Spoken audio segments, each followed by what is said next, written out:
నమస్కారం. సిక్కోలో హృదయ స్పందన న్యూస్కి స్వాగతం. నేను మీ సంతోష్. ముందుగా ఈనాటి వార్తల్లోని వివరాలు ఇలా ఉన్నాయి. ప్రతి చిన్న పనికి కూడా పాలిథిన్, ప్లాస్టిక్ వంటి వాటిని వాడడం వలన పర్యావరణానికి ఎంతో హాని జరుగుతుంది. పశు పక్షాదులకు ఇబ్బందులు కలగడమే కాకుండా మానవాళికి కూడా కొత్త రోగాలు వస్తున్నాయి. పర్యావరణానికి హాని చేసే పాలిథిన్ కవర్లను దూరం చేసే మహాయజ్ఞంలో ప్రతి ఒక్కరూ భాగస్వాములు కావాలి. మానవాళికి పెను ప్రమాదంగా తన ఉనికిని చాటుకుంటున్న పాలిథిన్, ప్లాస్టిక్ వంటి ఉత్పత్తులు వాటి రూపాలను ఎప్పటికప్పుడు దర్శనమిస్తూనే ఉంది. అధికారులు, మేధావులు పాలిథిన్, ప్లాస్టిక్ ఉత్పత్తులు వాడొద్దని ఎన్ని రకాల నిర్బంధనలు, ఆజ్ఞలు, ప్రచారాలు, అవగాహనలు కల్పించినప్పటికీ అవేవి పాలిథిన్ వాడకాన్ని ఆపే ప్రయత్నం చేయలేకపోతున్నాయి. ఈ ప్లాస్టిక్ ఉత్పత్తుల వలన మూగజీవాలు వాటిని తిని మృత్యువాత పడుతున్నాయి. ఒక్కసారి వాడి పారేసిన పాలిథిన్ కవర్లతో పెను ప్రమాదం ఉందని ఎందరూ చెబుతున్నప్పటికీ వాడేవారు వాడుతున్నారు, అమ్మేవారు అమ్ముతున్నారు. ఇలా ఏ ఒక్కరిలోనూ మార్పు కనిపించడం లేదు. ఏ ఒక్కరో అంటే వాడుతున్నారు వారి గురించి అంటున్న వ్యాఖ్యలు ఇవి. ఇప్పటికే చాలామంది పర్యావరణాన్ని రక్షించేందుకు ప్రయత్నాలు ముమ్మరం చేశారు. వారు వాడకుండా వాడొద్దంటూ చిత్తశుద్ధితో ప్రచారం చేస్తున్నారు. పాలిథిన్ కవర్లు వాడేవారిలో విద్యార్థికులు ఎక్కువగా ఉండడం బాధించే విషయం. ప్లాస్టిక్ భూతంతో ప్రమాదం ఉందని ఎంత చెబుతున్నప్పటికీ నిర్లక్ష్యపు వాడకాలను వేయడం లేదు. వాడి పారేసిన పాలిథిన్కు బదులు గుడ్డ సంచులను వాడుకుంటే పర్యావరణానికి ఎంతో మేలు చేకూరుతుంది. ఇలా ఎన్నో మార్గాలు ఉన్నాయి. వాడకూడదనుకున్న వారికి ఎన్నో ఆలోచనలు కూడా వస్తుంటాయి. బజారుకు వెళ్ళినప్పుడు ఓ గుడ్డ సంచితో వెళితే పాలిథిన్ కవర్ అవసరం రాదు. వాటికి జోలికి వెళ్లాల్సిన పని కూడా లేదు. వాడకం అనేది అందరూ మానేయాలని, కానీ ఒక్కొక్కరి నుంచే ఈ ప్రయత్నం ఆరంభం కావాలి. మాంసం దుకాణానికి వెళ్ళినప్పుడు, టిఫిన్ కొట్టుకు వెళ్ళినప్పుడు చేదస్తం అనుకోకుండా ఓ స్టీల్ బాక్స్ను పట్టుకుని వెళితే చాలా సమస్యలకు పరిష్కారం దొరికినట్టే. మనమే ప్రభుత్వం అన్న ఆలోచన ప్రతి ఒక్కరిలో రావాలి. చెరువుల్లో పాలిథిన్, నదుల్లో, సముద్రంలో కూడా ప్లాస్టిక్ భూతం తన హవాను కొనసాగిస్తుంటే ఎంతో మేధావి అనుకుంటున్న మానవుడు ప్లాస్టిక్ వాడకాన్ని ఆపలేని బానిసగా తయారయ్యాడు. ఈ బానిస వలన సమస్త జీవరాశులకు కూడా ఇబ్బందులు కలగమనవు. అందుకే ఆలోచన చేయగలిగిన మనిషి ఒక్కసారి ఆలోచన చేసి ఈ ప్లాస్టిక్ కవర్ల వాడకాన్ని ఆపేద్దామంటూ ప్రతినబూనుదాం. ఎక్కడో తయారైతే ఇక్కడికి వస్తున్నాయి. మనం వాడడం మానేస్తే తయారీ దానంతటా అది ఆగిపోతుంది. మనకు కావాల్సిన ప్రకృతికి అనుకూలమైన విధానాలను పారిశ్రామికవేత్తలు, మేధావులు తయారు చేయడం ఆరంభిస్తారు. మనం చేయాల్సిందల్లా ఈ ప్లాస్టిక్ భూతాన్ని తరిమి కొట్టేలా ఓ చిన్న ప్రయత్నంతో పాటు ప్రచారం రెండూ చేస్తూ మన బాధ్యతగా ముందుగా మనమే మానేద్దామని ప్రతిజ్ఞ చేయాల్సిన అత్యవసరం ఇప్పుడు అందరి ముందు ఉంది. ఏది ఏమైనప్పటికీ ప్రభుత్వం సింగిల్ యూజ్ ప్లాస్టిక్పై, వాటి ఉత్పత్తి కేంద్రాలపై కూడా నిషేధం చేయడం శుభపరిణామమైనప్పటికీ ఇంకా విచ్చలవిడిగా పాలిథిన్ కవర్లు కనబడడం బాధాకరం. ఆంధ్రప్రదేశ్లో ఆక్వాకల్చర్ రంగం రాష్ట్ర ఆర్థిక వ్యవస్థలో కీలక పాత్ర పోషిస్తోందని రాష్ట్ర వ్యవసాయ, మత్స్యశాఖల మంత్రి కింజరాపు అచ్చెన్నాయుడు తెలిపారు. రాష్ట్ర వ్యాప్తంగా సుమారు 2,34,617 హెక్టార్లలో ఆక్వాకల్చర్ సాగు జరుగుతుందని, అందులో 1,21,829 హెక్టార్లలో చేపల పెంపకం, 1,12,788 హెక్టార్లలో ఉప్పునీటి సాగు కొనసాగుతుందని వివరించారు. శ్రింప్, సీబాస్ వంటి వాణిజ్య పంటల సాగు చేస్తున్న సుమారు 1.2 లక్షల హెక్టార్లకు 24 గంటల నిరంతర విద్యుత్ అవసరమని ఉందని మంత్రి తెలిపారు. ప్రస్తుతం విద్యుత్ అంతరాయాల కారణంగా రైతులు డీజిల్ జనరేటర్లపై ఆధారపడుతున్నారని పేర్కొన్నారు. రోజుకు సగటున 2 గంటల విద్యుత్ కోత ఉండడంతో 1 హెక్టార్కు రోజుకు సుమారు 5 లీటర్ల డీజిల్ అవసరం అవుతుందని చెప్పారు. వారానికి 1 హెక్టార్కు 40 లీటర్ల డీజిల్ అవసరం కాగా మొత్తం 1.2 లక్షల హెక్టార్లకు వారానికి సుమారు 5,000 కిలోలీటర్ల డీజిల్ అవసరం ఉంటుందని తెలిపారు. ఆక్వాకల్చర్ రైతులకు ఎటువంటి ఇబ్బంది కలగకుండా డీజిల్ సరఫరాను నిరంతరం పర్యవేక్షిస్తున్నామని మంత్రి స్పష్టం చేశారు. జిల్లాల వారీగా కలెక్టర్లు, జాయింట్ కలెక్టర్లు పరిస్థితిని సమీక్షిస్తూ డీజిల్ అందుబాటును పర్యవేక్షిస్తున్నారని చెప్పారు. జిల్లా మత్స్యశాఖ అధికారులతో సమన్వయం కొనసాగుతుందని తెలిపారు.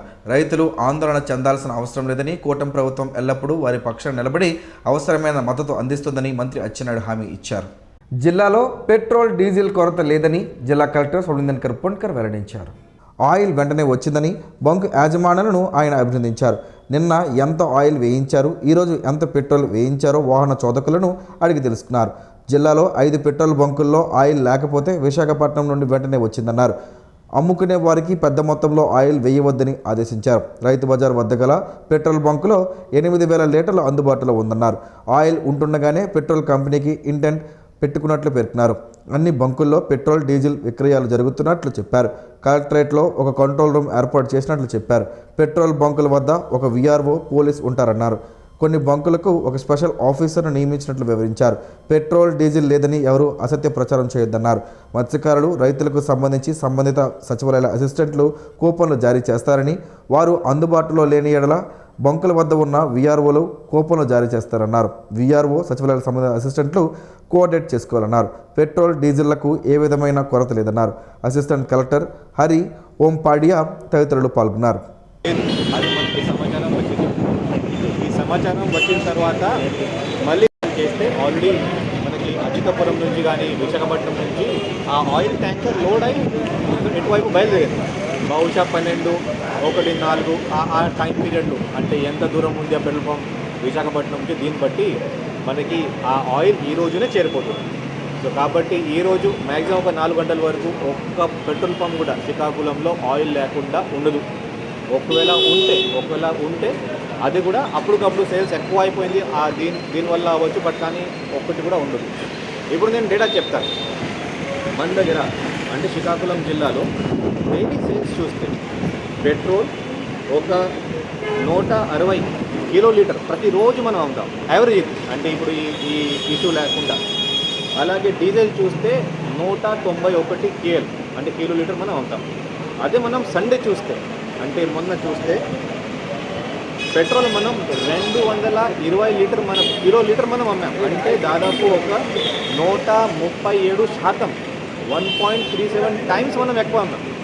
అలాగే అదే డీజిల్ చూస్తే 315 కిలోలీటర్ మనం అమ్మాం. అంటే ఒక 164% మనం ఎక్కువ అమ్మాం, సండేనే అమ్మాం. అదే నిన్న చూస్తే ఇంకా ఎక్కువ. మనకి పెట్రోల్ నిన్న 336, అదే కంపేర్ టు ఒక 160, మామూలు టైంలో 160. అదే నిన్న చూస్తే 336, అంటే దాదాపు ఒక 210% మనం ఎక్కువ పెట్రోల్ నిన్న అమ్మాం. అదే చూస్తే డీజిల్ కూడా ఒక 159% మనం డీజిల్ ఎక్కువ అమ్మాం.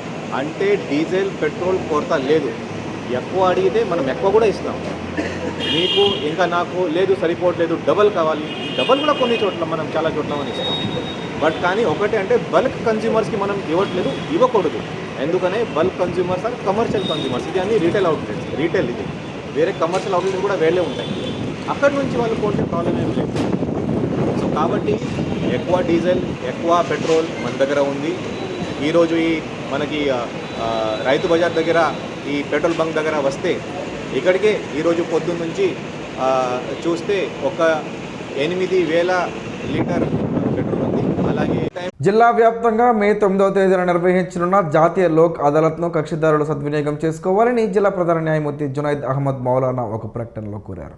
జిల్లాలోని వివిధ కోర్టుల్లో మొత్తం 19 బెంచీలను ఏర్పాటు చేశామని, రాజీ పడదగ్గ 4,576 కేసులను ఈ అదాలత్ కోసం గుర్తించినట్లు ఆయన తెలిపారు. రాజీ మార్గం ద్వారా ఇరుపక్షాలకు విజయం చేకూరుతుందని, అలాగే ధనం ఆదా అవుతుందని, సమయం కూడా వృధా కాదని ఆయన పేర్కొన్నారు. ముఖ్యంగా లోక్ అదాలత్లో కేసుల పరిష్కారం అయితే కక్షిదారులు గతంలో చెల్లించిన కోర్టు ఫీజును తిరిగి పొందే వెసులుబాటు ఉంటుందని, ఇది సామాన్యులకు ఎంతో మేలు చేస్తుందని వివరించారు.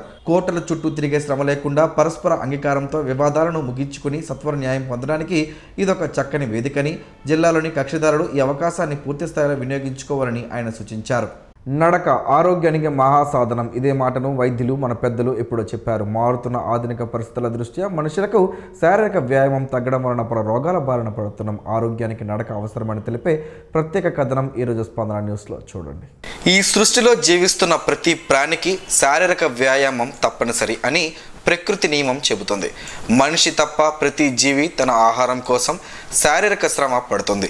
పుట్టినప్పటి నుండి మరణించేంత వరకు ఆరోగ్యంగా ఉంటూ అప్పుడప్పుడు చిన్న సమస్యలు వచ్చినా శరీరమే వాటిని నయం చేస్తూ సహజంగానే మరణించేవారు. మనిషి మాత్రం ఇప్పుడున్న సుఖాలను మించి సుఖాలను పొందే మార్గాలను అన్వేషించే మార్గంలో తనను తాను కోల్పోతున్నాడు. ఆధునిక జీవితంలో వ్యాయామం లేకపోవడం వలనే పలు రోగాలకు ఈ శరీరం వేదిక అవుతుంది. దాని పరిణామ క్రమంలో మరణాలు సంభవిస్తున్నాయి. చిన్న వయసులోనే గుండెపోటు, ఊబకాయం ఇలాంటివి ఎన్నో రోగాలు తెలియని ఎన్నో ఉన్నాయి. పూర్వం రోజుల్లో మన తాత ముత్తాతలు కాలంలో వారంతా ఆరోగ్యంగానే ఉండేవారు. ఏ పనికైనా నడిచే వెళ్ళేవారు, కష్టించి పని చేసేవారు. శుభ్రంగా వాగుల్లో దొరికే నీరునైనా చక్కగా కడుపు నిండే తాగేవారు. రాత్రి సరైన వేళకు నిద్రించేవారు. మరలా ఉదయాన వేకువజామునే నిద్రలేచి వారి పనుల్లో నిమగ్నం అయ్యేవారు. బంధుమిత్రులతో కూడా కాలక్షేపం చేసేవారు. అంతకన్నా ముందు దైవ కార్యక్రమాలు అలాగే దాన ధర్మాలు కూడా చేసేవారు. ఇప్పుడు అవన్నీ ఉన్నాయో లేవో మనకు మనం ప్రశ్నించుకోవాల్సిందే. రోజులో సహజంగా జరిగే నడకను ఇప్పుడు వాకింగ్ ఆంగ్ల భాషలో అంటూ ఉదయాన సాయంత్రం పూటల్లో కొందరు చేస్తున్నారు. ఇది మంచి పరిణామం అయినప్పటికీ అందరూ నడక గొప్పతనాన్ని గుర్తించాలి.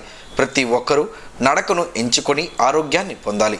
ఆరోగ్య ఆంధ్రప్రదేశ్ దిశగా ప్రతి ఒక్కరూ కృషి చేయాల్సిన అవసరం ఉంది. ముఖ్యంగా ప్రభుత్వాలు ఎన్ని చేసినా ప్రజల నుంచి స్పందన రావాలి. అందులో భాగంగా ప్రజాప్రతినిధులు, స్వచ్ఛంద సంస్థలు కూడా నడక ప్రాముఖ్యతను వివరించడంతో పాటు నడక పోటీలను నిర్వహించడం, వారికి బహుమతులు ప్రదానం చేయడం, వీటికి నిధుల కోసం ప్రభుత్వాన్ని కోరడం వంటి పనులు చేయవచ్చు. మరీ ముఖ్యంగా అనారోగ్యం బారిన పడిన వారికి మందుల రూపంలో ప్రభుత్వాలు వ్యక్తిగతంగా ఎంతో ఖర్చు చేస్తున్నాం. అలాంటి ఖర్చులను నివారించేందుకు ముందుగా ఆరోగ్యాన్ని కాపాడుకోవడంతో నిధులు కొంతమేర తగ్గుతాయి. ఇలాంటి నిర్ణయాన్ని ఆంధ్రప్రదేశ్ ప్రభుత్వం ఇటీవల తీసుకున్నట్లు సంబంధిత శాఖ అధికారులు వెల్లడించారు. వాకింగ్ ట్రాక్లను ఏర్పాటు చేయనున్నట్లు చెప్పారు. వీటి వలన పౌరులకు ఆరోగ్యం ప్రాప్తిస్తుంది, అనారోగ్య సమస్యలు రావని, ఏటా మందుల కోసం ₹1,00,00,000 ప్రభుత్వం ఖర్చు చేస్తుందని గణాంకాల ద్వారా తెలుస్తుంది. అయితే మానవులు ఆరోగ్యానికి ప్రత్యేక శ్రద్ధ వహించి ముందస్తు చర్యలకు ఉపక్రమించాలి. మన ఆరోగ్యం కోసం పరితపిస్తున్నట్లే భూమి ఆరోగ్యానికి కూడా కృషి చేయాల్సిన అవసరం అందరిపైన ఉంది. పాలిథిన్, సింగిల్ యూజ్ ప్లాస్టిక్ను వాడకుండా ఎవరికి వారే నిషేధించుకోవడంతో పాటు మొక్కలను విరివిగా పెంచుతూ వాటిని సంరక్షించుకోవడం చేస్తే మరో 5 ఏళ్లలో అద్భుతమైన ఆంధ్రప్రదేశ్గా మనం చూడవచ్చు. ఆంధ్రప్రదేశ్ రాష్ట్ర నైపుణ్యాభివృద్ధి సంస్థ ఆధ్వర్యంలో మే 5వ తేదీన రణస్థలంలోని శ్రీ సాయి డిగ్రీ కళాశాల ప్రాంగణంలో మెగా జాబ్ మేళా నిర్వహించనున్నట్లు జిల్లా కలెక్టర్ సోమశేఖర్ పొన్కర్ తెలిపారు. హెచ్ఎల్ నియోజకవర్గ పరిధిలో జరిగే ఈ మేళాలో Tata Electronics, Schneider Electric, Mankind Pharma సహా 14 ప్రముఖ ప్రైవేటు సంస్థలు పాల్గొని సుమారు 675 ఖాళీలను భర్తీ చేయనున్నారని, 10వ తరగతి నుండి డిగ్రీ, బీటెక్ వరకు చదివిన 18 నుంచి 30 సంవత్సరాల మధ్య వయసు గల యువకులు ఈ అవకాశాన్ని సద్వినియోగం చేసుకోవాలని ఆయన సూచించారు. ఎంపికైన వారికి శ్రీకాకుళం, విశాఖపట్నం, హైదరాబాద్, చెన్నై వంటి నగరాల్లో ఉద్యోగ అవకాశాలు ఉంటాయని తెలిపారు. అభ్యర్థులు ముందుగా naipunyam.ap.gov.in వెబ్సైట్లో నమోదు చేసుకోవాలని, ఇంటర్వ్యూ రోజున ఉదయం 9 గంటలకే విద్యార్థి పత్రాలు, ఆధార్ కార్డ్, రెజ్యూమే, ఫోటోలతో హాజరు కావాలని సూచించారు. మరిన్ని వివరాలకు 8331565252 నంబర్ను సంప్రదించాలని కోరారు. రోడ్డు మీద వేగం పెరిగింది, వాహనాల సంఖ్య విపరీతంగా పెరిగింది, కానీ భద్రతపై అవగాహన అంతగా పెరగలేదు. ముఖ్యంగా ద్విచక్ర వాహనదారుల విషయంలో హెల్మెట్ ధారణ ఇంకా నిర్లక్ష్యంగానే కనిపిస్తుంది. అయితే ఒక్క హెల్మెట్ ప్రాణాలను కాపాడగల శక్తి ఉన్న రక్షణ కవచమని నిపుణులు చెబుతున్నారు. ప్రతి సంవత్సరం రోడ్డు ప్రమాదాల్లో మరణిస్తున్న వారిలో పెద్ద శాతం ద్విచక్ర వాహనదారులేనని గణాంకాలు చెబుతున్నాయి.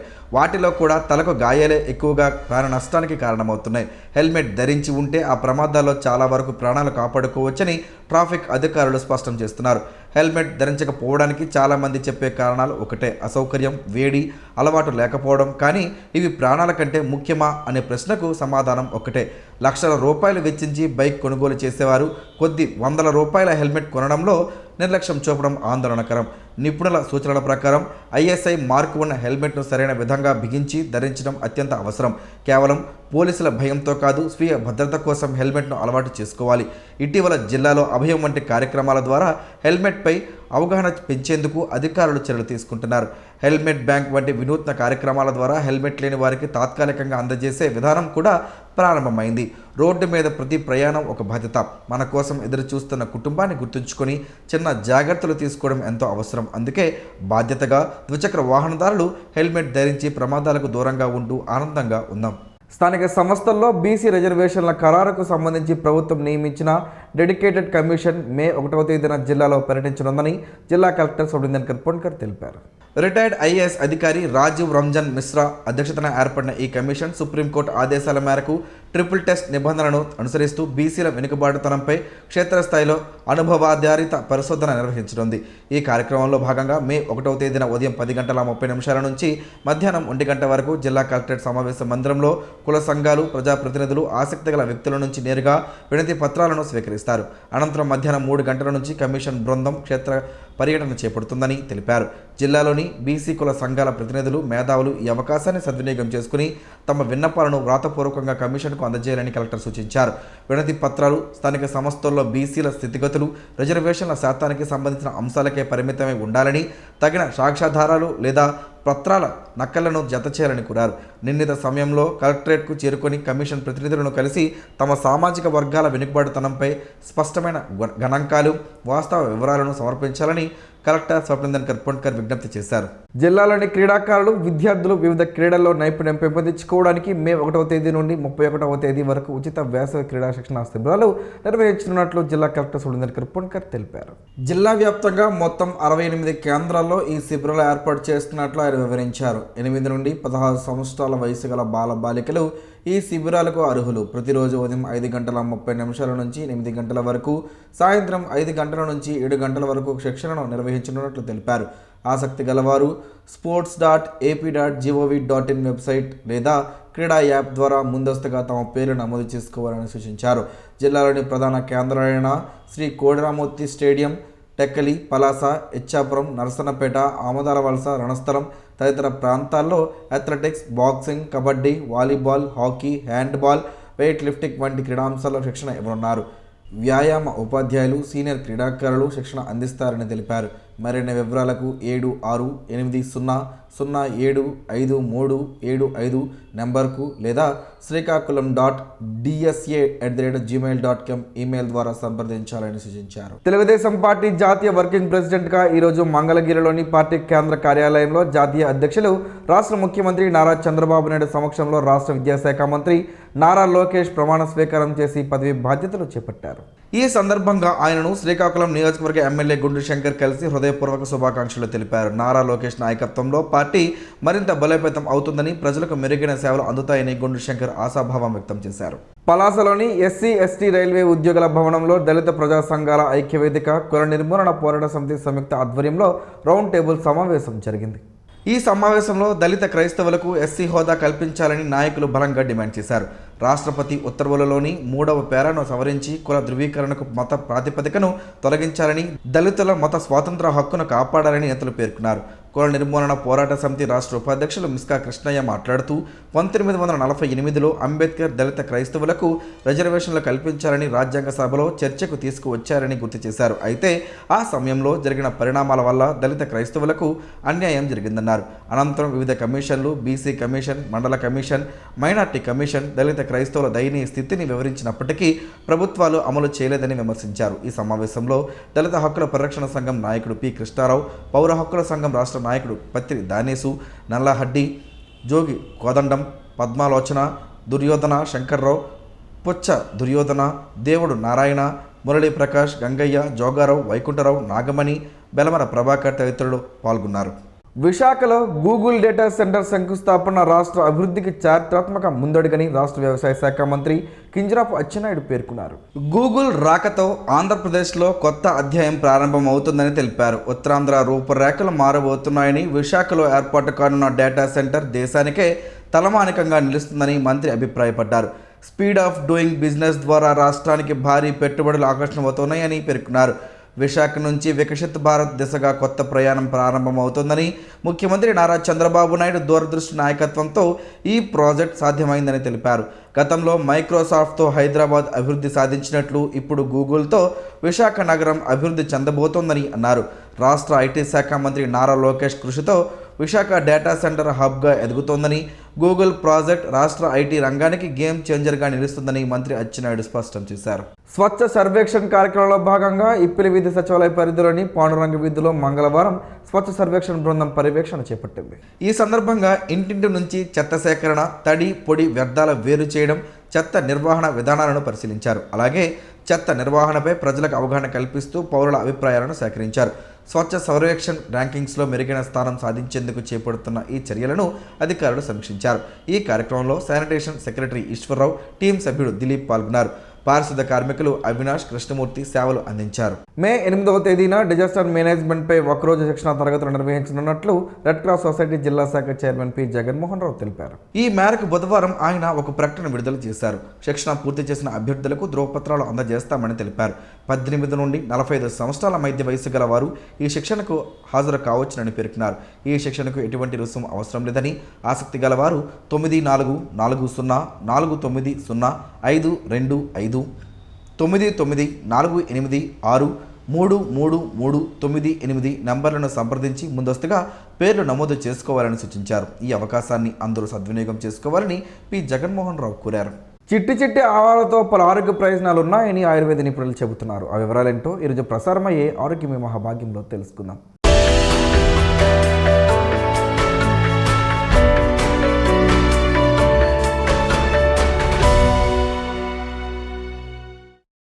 భారతీయ వంటిల్లే ఓ ఔషధాల గని. ప్రతి ఇంట్లో ఉండే పోపుల పెట్టెలో ఉండే పోపు దినుసులు మన ఆరోగ్యానికి మేలు చేస్తాయి. వాటిల్లో ఒకటి ఆవాలు. ఇవి చూడడానికి చాలా చిన్నగా ఉంటాయి, అయితే ఈ ఆవగింజ కొండంత మేలు చేస్తాయి. వీటిలో magnesium, calcium, manganese, zinc, omega 3 fatty acids, ప్రోటీన్లు, పీచు పదార్థం ఉంటాయి. ఘాటైన వాసనను కలిగి ఉండే ఆవాలు ఆయుర్వేదంలో ఎంతో బాగా ఉపయోగపడతాయి. ఫైతో న్యూట్రియన్లు, ఖనిజ లవణాలు, యాంటీ ఆక్సిడెంట్లు, డైటరీ ఫైబర్ ఎక్కువగా లభిస్తాయి. ఈ రోజు ఆవాలతో కలిగే ఆరోగ్య ప్రయోజనాల్లో కొన్నింటి గురించి తెలుసుకుందాం. ఆవాల్లోని విటమిన్ ఏ, ఐరన్, ఫ్యాటీ యాసిడ్లు జుట్టు దట్టంగా పెరగడానికి తోడ్పడతాయి. ఆవాల్లో ఉండే ఫోటో న్యూట్రియంట్ గుణాలు, పీచు పదార్థాల కారణంగా అవి జీర్ణ వ్యవస్థకు మేలు చేయడంతో పాటు జీర్ణ వ్యవస్థలో వచ్చే అనేక రకాల క్యాన్సర్లకు నివారిస్తాయి. మలబద్ధకం కూడా తగ్గుతుంది. ఆవాలు రక్తపోటును సమర్థవంతంగా తగ్గిస్తాయి. ఆవాల్లో సెలీనియం, మెగ్నీషియం ఎక్కువ. వాటి యాంటీ ఇన్ఫ్లమేటరీ గుణాల వల్ల మంట, నొప్పి తగ్గుతాయి. ఆవాల్లోని నియాసిన్ వంటి పోషకాల వల్ల కొలెస్ట్రాల్ పాలు తగ్గుతాయి. రక్తనాళాల్లో పాచిలాగా పెరిగిపోయిన అథెరోస్క్లెరోసిస్ వంటి కండిషన్లు ఆవాలు నివారిస్తాయి.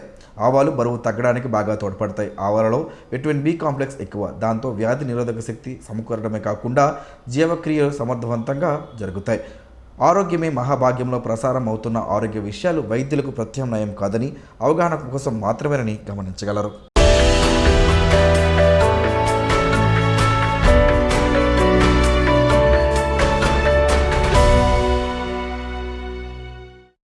ఈరోజు వార్తల్లో ఒక మంచి మాటను విందాం, ఆచరిద్దాం. సమాజ శ్రేయస్సును కాంక్షించే మహనీయుల మాటల్లోంచి ఈరోజు. జీవనం గమనం గమ్యం. ఋషి చింతన. ప్రపంచమంతా అనుభవాల అల్లిక. ఒక అనుభవానికి మరొక అనుభవానికి ఎక్కడో ముడిపడి ఉంటుంది. అదే అనుభూతి, అదే పరమాత్మ సత్యం. శ్రమించి తపించి చేసే ఏ వృత్తి హీనమైనది కాదు. చింతించి త్యాగించే ఏ సేవ అయినా ఉత్తమమే. ఓం శ్రీ గాయత్ర్యై నమః. స్పందన ప్రేక్షకుల కోసం స్పందన న్యూస్ని ఇప్పుడు యూట్యూబ్లో అందుబాటులో ఉంచడమైంది. ఎస్డివి స్పేస్ స్పందన అని టైప్ చేసి వీక్షకులు తమ అనుకూలమైన సమయంలో న్యూస్ని వీక్షించగలరు. ఈ వార్తలు ఇంతటితో సమాప్తం. మరలా ప్రసారం అయ్యే స్పందన న్యూస్లో కలుసుకుందాం. అంతవరకు సెలవు, నమస్కారం. మీ మాటే మా బాట.